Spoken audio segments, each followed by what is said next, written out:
അല്ല, ഈ 4 ദിവസം എങ്ങനെ കടന്നുപോയി എന്ന് ശരണ്യയുടെ അച്ഛനോടും കൂടി ചോദിക്കേണ്ടതുണ്ട്. ഞാനൊന്ന് അദ്ദേഹത്തിലേക്ക് പോകുന്നു. ശ്രീ ഗോപി, കേൾക്കാമല്ലോ അല്ലേ? അച്ഛനെ കേൾക്കാമല്ലോ അല്ലേ? Good morning. മോള് തിരിച്ചെത്തിയ സന്തോഷത്തിലാണെന്ന് അറിയാം. പക്ഷെ ഈ 4 ദിവസം കടന്നു പോയത് നിങ്ങളെ സംബന്ധിച്ച് ആശങ്കയുടെ മണിക്കൂറുകളായിരുന്നു. ശരണ്യ ഇങ്ങനെ ട്രക്കിങ്ങിനൊക്കെ പോകുന്ന കുട്ടിയാണല്ലോ. അപ്പോൾ എന്താണ് അച്ഛന് പറയാനുള്ളത് ഈ സമയത്ത്? അല്ല, 3 ദിവസം വലിയ ആശങ്കയായിരുന്നു. പക്ഷെ ഇപ്പോൾ ഒന്നുമില്ല, പ്രശ്നമൊന്നുമില്ല.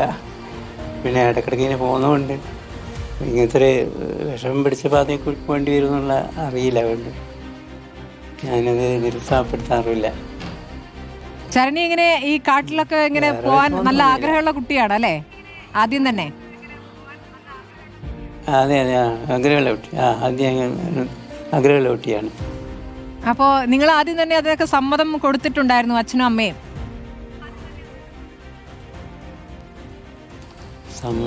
അങ്ങനെ സമ്മതം കൊടുത്തില്ല, ഓട്ടോമാറ്റിക്കലായി സമ്മതം ഉണ്ടായതാ. സമ്മതം നേടിയെടുക്കണ കുട്ടിയാണെന്ന് കണ്ടാ അറിയാം. ഞാനൊരു ഒബ്ജക്ഷൻ പറയലില്ല.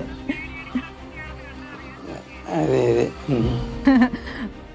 പക്ഷേ ഉറപ്പായിട്ട് ഈ നാട്ടിൻപുറമാകുമ്പോൾ വീട്ടിൽ അടുത്തുള്ളവരൊക്കെ ഈ കുട്ടിയെ കാണാണ്ടിരിക്കുമ്പോൾ ഇത്രയും ദിവസം കഴിഞ്ഞ് മടങ്ങി വരുന്നു, ഇനി എവിടെയും പറഞ്ഞു വിടണ്ട എന്നൊക്കെ പറയുമല്ലോ. അതൊന്നും കേൾക്കാൻ നിൽക്കരുത് കേട്ടോ. അല്ല, അങ്ങനെയൊന്നും ആരും നിരുത്സാഹപ്പെടുത്തും, അങ്ങനെയൊന്നും ആരും പറഞ്ഞില്ല. പറഞ്ഞാൽ നമ്മൾ അനുസരിക്കുകയില്ല. അത് നല്ല കാര്യം. അപ്പൊ അയൽവാസികളൊക്കെ അങ്ങനെ ആരും നിങ്ങൾക്കൊപ്പം ഇതുവരെ ഞാൻ കേട്ടില്ല.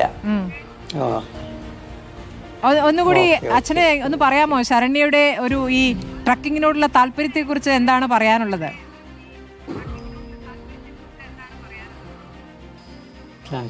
താല്പര്യത്തെ കുറിച്ച് ഞാൻ എന്താ പറയേണ്ടത്? അപ്പോൾ ആദ്യം ചെറുപ്പത്തിലെ അങ്ങനത്തെ ചില സാഹസങ്ങളെല്ലാം ഇഷ്ടമാണ്.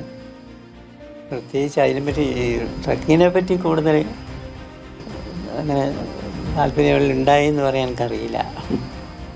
എന്തായാലും എനിക്ക് ഈ അച്ഛൻ ഈ കാലത്തിന് ചേരുന്ന അച്ഛനാണെന്ന് എനിക്ക് ഏതായാലും മനസ്സിലായി.